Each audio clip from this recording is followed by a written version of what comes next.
king's party is interrupted by a floating hand writing on a wall. Something big is about to happen that very night. You're listening to the Bible Brief.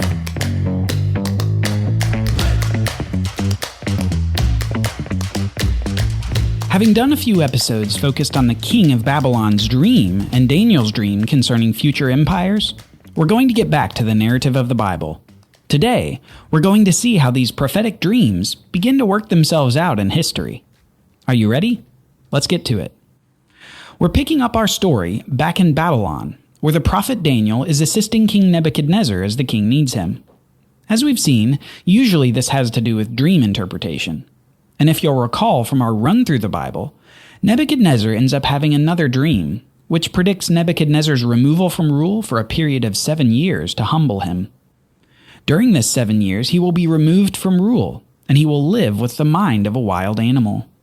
The proud king of Babylon will be humbled by God until he recognizes that God rules the kingdom of men and gives it to whom he will. And so at the end of this 7-year banishment from rule, to live with a mind like a wild animal, the king Nebuchadnezzar is recorded as saying this: "At the end of the days, I, Nebuchadnezzar, lifted my eyes to heaven, and my reason returned to me.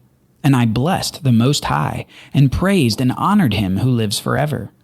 For his dominion is an everlasting dominion, and his kingdom endures from generation to generation.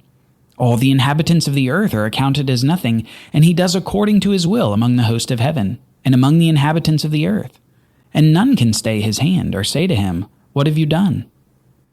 At the same time my reason returned to me, and for the glory of my kingdom, my majesty and splendor returned to me. My counselors and my lords sought me, and I was established in my kingdom, and still more greatness was added to me. Now I, Nebuchadnezzar, praise and extol and honor the King of heaven, for all his works are right and his ways are just, and those who walk in pride he is able to humble." God used the king of the known world at the time, the king of Babylon, to illustrate the truth that God is king over all kings, and he can give dominion and kingship to whomever he wills. People aren't owed subordinate sovereignty by God. Instead, he grants it for his own pleasure and purposes. Rulers of our current age don't often recognize that they're owed their rule to the sovereign purposes of God. They should be humble like Nebuchadnezzar ended up, rather than proud like the next king we'll talk about.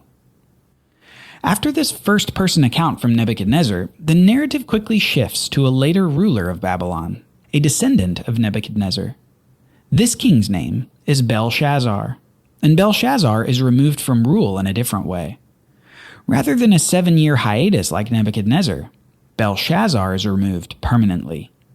This removal of Belshazzar from rule is done in a dramatic fashion too, with a peculiar scene in the Bible involving the appearance of a hand writing on a wall.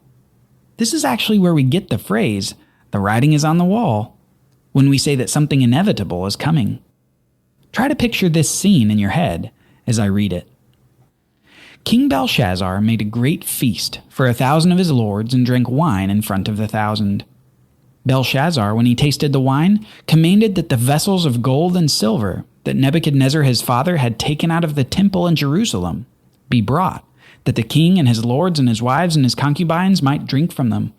Then they brought in the golden vessels that had been taken out of the temple, the house of God in Jerusalem, and the king and his lords, his wives and his concubines drank from them.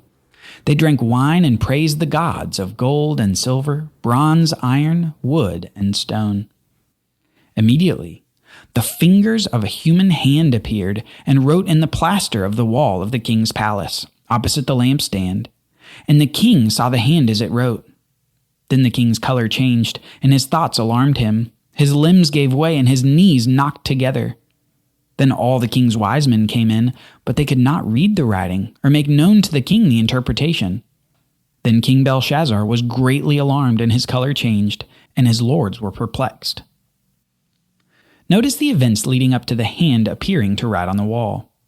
It says that Belshazzar was throwing a party for thousands of people, and likely they were in a state of drunkenness. In this state, they decide to bring in some of the items that were formerly used in the temple in Jerusalem for worship. These items would have been used exclusively by priests as they did their duties in the temple built by King Solomon. And the partiers drink out of them and then praise the Babylonian gods of gold, silver, bronze, iron, wood, and stone. Items for the worship of the true God were used to worship the fake gods of the Babylonians. And it's at this point that the hand suddenly appears to write an inscription on the wall that none of the wise men of Babylon can understand. That said, King Belshazzar apparently has a sense of what sort of message this might be. Notice in the passage that his knees are knocking together and his color changed. It appears that he senses some sort of impending judgment. The writing is on the wall. At this point, the queen comes into the party room. So let's take a listen. The queen, because of the words of the king and his lords, came into the banqueting hall, and the queen declared, "O king, live forever. Let not your thoughts alarm you or your color change. There is a man in your kingdom in whom is the spirit of the holy gods. In the days of your father, light and understanding and wisdom like the wisdom of the gods were found in him. And King Nebuchadnezzar, your father the king, made him chief of the magicians, enchanters, Chaldeans, and astrologers. Because an excellent spirit, knowledge, and understanding to interpret dreams, explain riddles, and solve problems were found in this Daniel. Now let Daniel be called, and he will show the interpretation." Now Daniel's much older at this point, probably somewhere in his 80s, and had apparently lost fame since the days of Nebuchadnezzar. That said, the queen remembered Daniel and suggests that he's called to give his wise counsel. And Daniel comes in the room and begins to make known the interpretation of the writing on the wall. But before he does, he tells Belshazzar of a story he already knows. The story of Nebuchadnezzar. The story we've already recounted, where Nebuchadnezzar, a few decades before, was humbled by his 7-year banishment from rule. Daniel emphasizes that Belshazzar, the current king, knows this story but hasn't heeded its lesson. Daniel says this, "You, Nebuchadnezzar's son, Belshazzar, have not humbled your heart, though you knew all this, but you have lifted up yourself against the Lord of heaven. And the vessels of his house have been brought in before you, and you and your lords, your wives, and your concubines have drunk wine from them. And you have praised the gods of silver and gold, of bronze, iron, wood, and stone, which do not see or hear or know. But the God in whose hand is your breath, and whose are all your ways, you have not honored." Then from his presence the hand was sent, and this writing was inscribed. And this is the writing that was inscribed: Mene, Mene, Tekel, and Parsin. This is the interpretation of the matter. Mene, God has numbered the ways of your kingdom and brought it to an end. Tekel, you have been weighed in the balances and found wanting. Peres, your kingdom is divided and given to the Medes and the Persians. And then, only 2 verses later, we see the demise of Belshazzar. It says this, "That very night, Belshazzar the Chaldean king was killed, and Darius the Mede received the kingdom." The shift from the Babylonian Empire to the Medo-Persian Empire was swift. In a single night, and by the judgment of God, Belshazzar's reign and the dominance of his empire was decimated. Already, Nebuchadnezzar's dream of the statue had moved past the gold head of Babylon and was now to the silver kingdom of Medo-Persia. Now there are some things we wish we didn't have to skip in the story of Daniel, involving prayer and lions and God miraculously saving Daniel. But even though we'll have to skip them, we'd encourage you to read that story in Daniel chapter 6. Instead, we're going to bring the exile period to a close.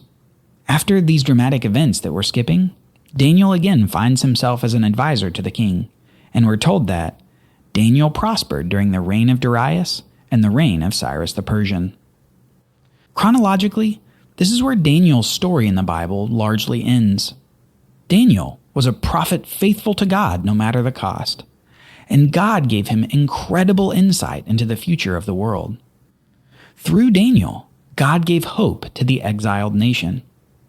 The 70-year exile from the land of Canaan was coming to a close, and God was giving a hopeful view into the future for the nation of Israel. If you remember from our run-through, this hopeful future included the exact timing for when Messiah was expected to arrive on the world stage. Remember, Daniel said that it would be 483 years from a decree to restore and rebuild Jerusalem, a decree that ultimately goes out in 444 BC. However, prior to that, we see a decree from this King Cyrus of a different character. This decree is the one that the Israelites had been waiting for, the decree announcing the end of the exile and a return to life in the land of Canaan. The decree beginning a new phase for the Jewish people. The Bible records this at the very end of the book of 2 Chronicles. It says this, "Now in the first year of Cyrus, king of Persia, that the word of the Lord by the mouth of Jeremiah might be fulfilled, the Lord stirred up the spirit of Cyrus king of Persia, so that he made a proclamation throughout all his kingdom and also put it in writing.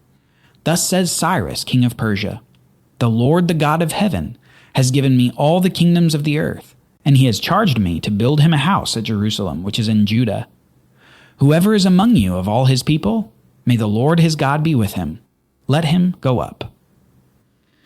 The people were allowed to return to the land, and Cyrus would help finance the rebuilding of the great temple in Jerusalem. You might imagine the relief and expectations when the Jews heard the decree.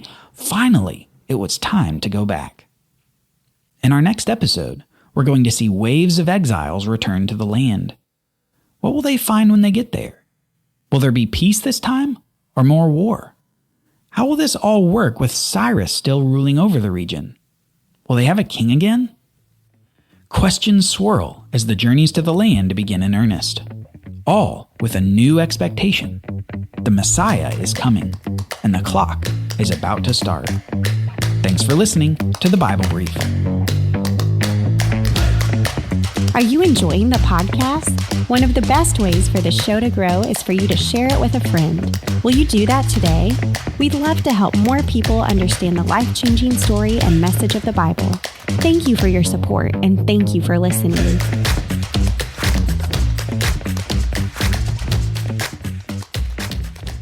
Copyright Bible Literacy Foundation 2022.